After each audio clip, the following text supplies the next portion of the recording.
नमस्कार मंडळी, स्वागत आहे आपल्या यूट्यूब चॅनलवर.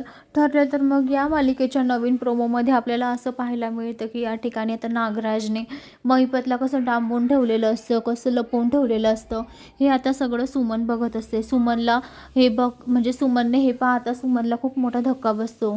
सुमन खूप घाबरते की म्हणजे नागराज यांनीच महिपतला भेटायला आले आणि यांनीच त्यांना डांबून ठेवलेलं आहे असं आता सुमनला कळतं.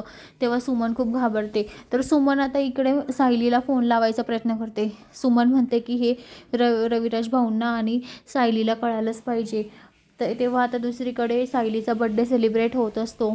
तर आता फोन वाजत असतो, पण आता सायली काही फोन उचलत नसते. तरीसुद्धा आता इकडे सुमन खूप घाबरलेली असते. सुमनला असं वाटत असते की सायली कधी फोन उचलेल आणि अर्जुनला आणि सायलीला आपण कधी कळवणार की नागराजनेच महिपतला म्हणजे डांबून ठेवलेला आहे आणि नागराज महिपतला भेटायला जातो, हे आता सुमन सांगत असते. तेव्हा आता या ठिकाणी आता सायलीला एकदमच फोनचा आवाज येतो. तेव्हा आता सायली फोनकडे जाते. फोनकडे जाऊन बघते तर काय सुमन काकींचा फोन. तेव्हा ती सुमनचा फोन उचलते आणि बघते तर म्हणते, काकू बोला ना, काय म्हणतं. तेव्हा सुमन म्हणते की नागराज महिपतला भेटायला जातो आणि तो कुठे आहे, ते दोघं कुठे आहे मी तुला सांगते. आणि माझ्या नवऱ्यानेच महिपतला डांबून ठेवलेला आहे, लपवून ठेवलेला आहे. मी असं पत्ता ॲड्रेस सगळं तुला सांगते, तुम्ही दोघं पटकन या, अर्जुन आणि सायली तुम्ही दोघंही आता इथे या.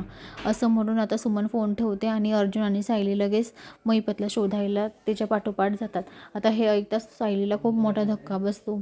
कारण आता सायलीच्या हाती आणि अर्जुनच्या हाती चांगलाच ठोस पुरावा लागलेला असतो. तर मंडळी, अशाच मालिकेच्या नवनवीन अपडेटसाठी चॅनलला लाईक आणि सबस्क्राईब करा. शेअर करायला विसरू नका. धन्यवाद.